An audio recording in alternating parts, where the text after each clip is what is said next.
we be letting stuff knock us back sometimes, and rightfully so. Some stuff is hard. Like, some stuff is just like, wait a minute, I'm running out of resilience. But in this moment, I am resetting it.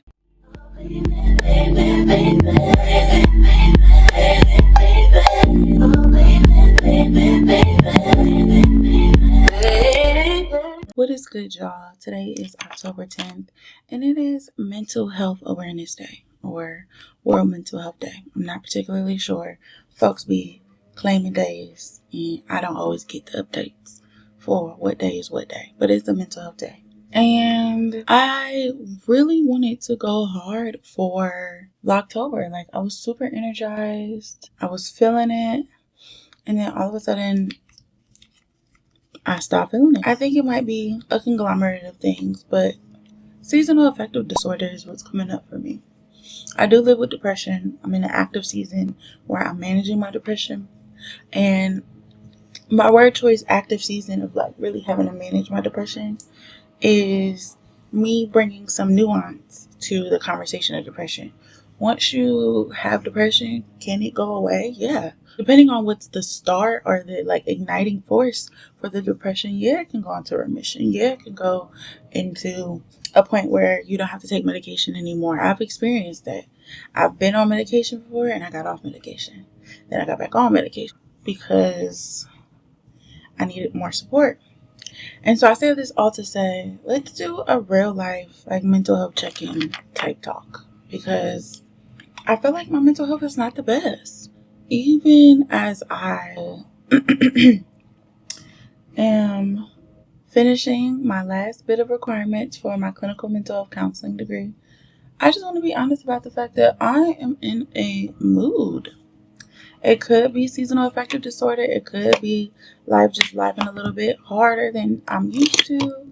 It could be a number of things. And I'm doing my best to deal with all of these things. I just want to give y'all like a real update. And I've hesitated to come on the internet in this space because I didn't want to build community in a space of like misery.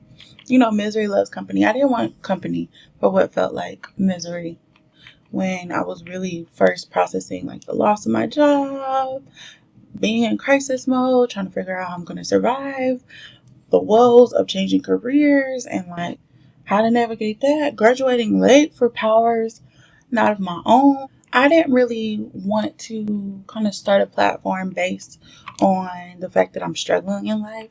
Like, I didn't want misery and company in that regard. Like, I'm thankful for my community that has held me up in my times of need and supported me in all those things. But I just didn't want it to be based on, I didn't want to build a following based on where I was at in that life season. And knowing that I had intentions to show up differently. So I've hesitated for a number of months. And of course, right when I get ready and get charged up about Vlogtober, I experience some more stuff that makes me feel like, let me tend to this stuff first before I end up showing up online. Or here I go, I'm in one of them moments where the waters feel a little deeper, or where my back feels closer to being against the wall. Like, so yeah, like, I'm in a season where it just feels like, all right, I don't want to invite anybody on this part of the journey. So let me just tend to, what I'm dealing with first. And I stand by when I made that decision in the past. However, now I was making that decision and I felt like that was making me feel even worse. Like, no, you really wanted to show up. You really want to build your platform. You really want to use your voice. Like, just because life is life and yet again, doesn't mean you don't need to say anything.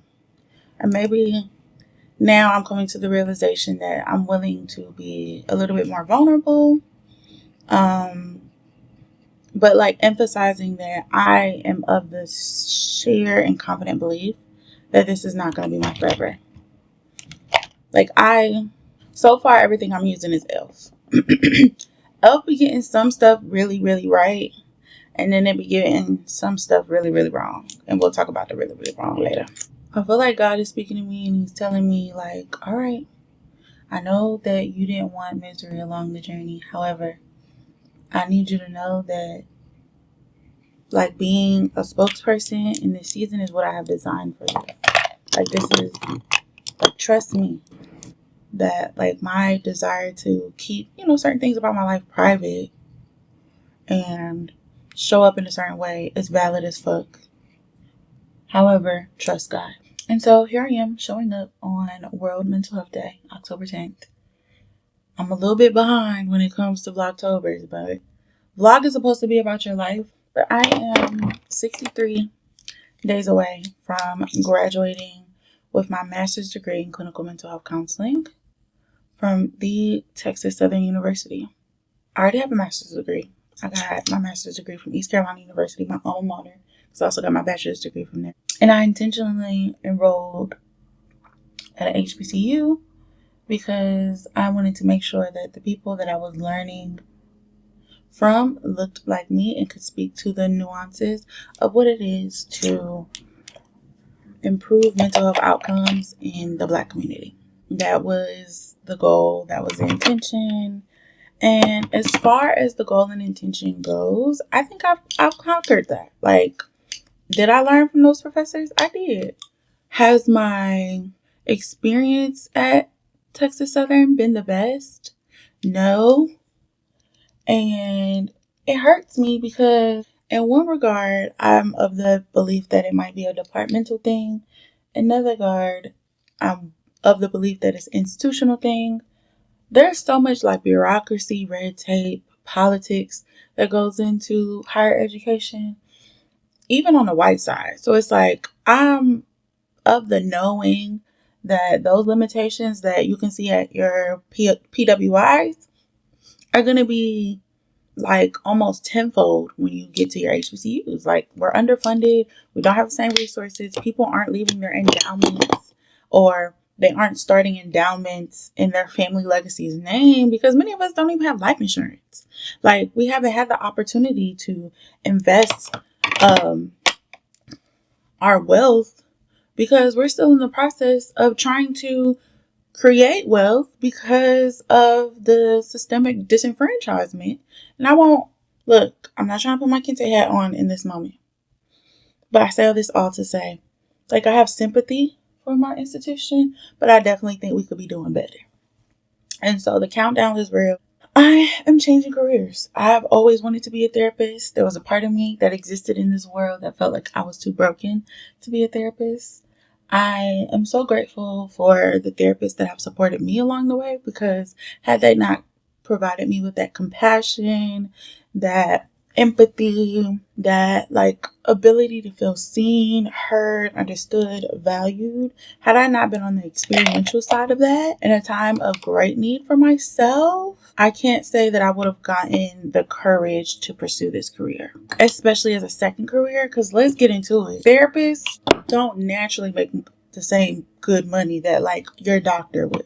Some may even go as far as to say we don't deserve it. I think that's a bunch of BS, but another time for another day. I know I'm not transitioning into like a cash cow kind of career, but that's not the person that I am. Like, I tried to pursue the cash stuff. I did project management, and now that I'm away from project management, I can't believe that I was up there cosplaying like a project management and program director for 5 years. Like, what do you mean? Me? Spreadsheets, budgets, agendas? Girl, please. And so I'm so thankful that in this season, it's been abundantly clear that I'm on the right track for like utilizing my talent. Despite all of that, despite being a clinician, I'm still someone who struggles with mental health. I'm not going into a career that's like automatically about to bring in bank. Like, I'm gonna have to bust my ass, and I'm not against doing it because it needs to be so aligned work for me to do it. Like, I didn't go through 3.5 years of school. I didn't do all those assignments. I didn't do the inner self journey of the work to have as my career once I got to the finish line, or this particular finish line being graduation. But despite having loads of tools, guiding people through utilizing their own tools, all the things, like, I'm not immune to being impacted by capitalism. I'm not immune to being impacted by poverty. I'm not immune to being impacted by like societal woes. Even though I'm a therapist, I'm still very much a human. And first of all, I came out my mama womb on February 27th. I'm a Pisces. One thing I'm going to do, I'm going to feel something, and I'm going to feel it intensely. I just want to be honest about how I'm feeling. Like, I'm just feeling, not necessarily like woe is me, but I do feel like my back is up against the wall. And I'm feeling really powerless in this moment. I am trying to figure out like how I'm going to regain my own power for myself. Because when we consider like hard times, traumatic experiences, like all of that stuff, I'm not immune from being affected by the woes of the world. And in this moment, in this season, on like literally in this moment, on this day, like I'm trying to walk towards what feels like intentional recalibration.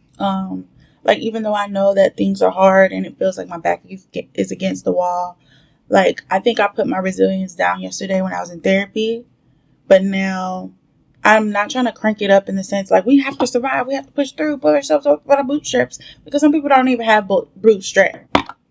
Okay? Like, I just want to seize the day. I want my energy to feel different. I don't want to sink into the Eeyore brand of depression, because I feel like mine has been kind of coupled with like my sleep woes and concerns.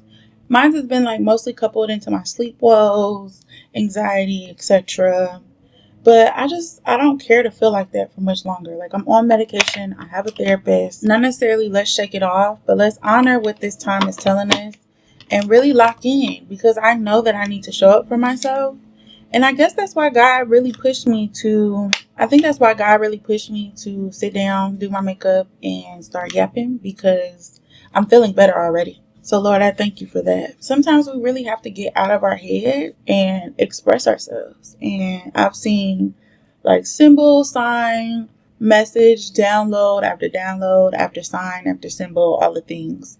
And I'm thankful that I'm able to connect with God, Spirit, Source, et al. I'm glad I'm able to connect in lots of different ways, because one of the ways that's kind of igniting me right now is through human design. Utilizing human design and seeing things like that kind of affirm some of the things that I've read, but like in divine timing, seeing it on the timeline.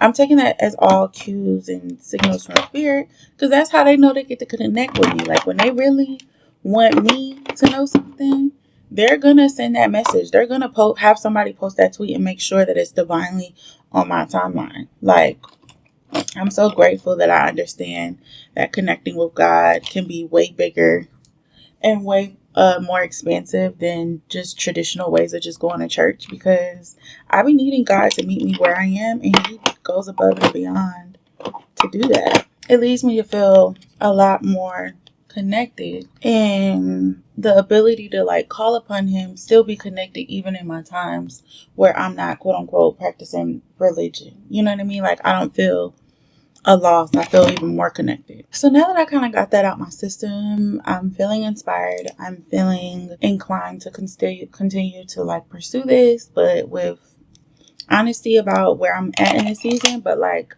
the theme is that this is just a season. We're just getting to the next opportunity where we can say we don't have to deal with that anymore. I'm on my way to being on the receiving end of that truth. Like, school is almost done. I got 63 days left.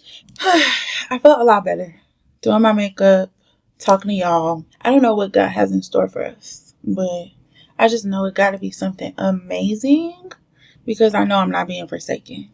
And whatever is to come for me and the different challenges that I'm navigating, we're going to make it through, and it's going to be a hell of a story to tell. But as today's look, I feel a lot better now that I've used my voice. And, you know, in growing a platform and growing a small channel, like, the truth of the matter is not a lot of people is going to see this. But I know that I did it. And so I just want to see where we are in a year from now. It's World Mental Health Day. And when I came into the space, and this is something that I ask my clients, when I came into the space, I was just confused and not really understanding why God was really pushing me to get on camera and use my voice. And now that I've completed my makeup and talked aloud and spoke my truth, I feel a lot better. I feel a lot more affirmed in what I'm supposed to be doing in this season as it relates to my platform. Even if it means like life is life into the max. Life is life into the max, but I still deserve to come up here and document my journey. I know that this season will not last and we are almost out of it. And so if you did watch this, I hope that you stay encouraged, because that's literally what's keeping us together. That's literally what's keeping me together. Encouragement. I'm thankful for the people that encourage me, and I'm hopeful to be a vessel of encouragement for you. I'm a therapist who lives with depression, has a therapist. We going through the same trauma therapies that I support my clients through, who's on medication, all the things. I know how it is very personally. So all right, I hope that you stay encouraged, and that if you're in a season of where life is life in for you, that you stay encouraged, you push through, and you make it to the other side.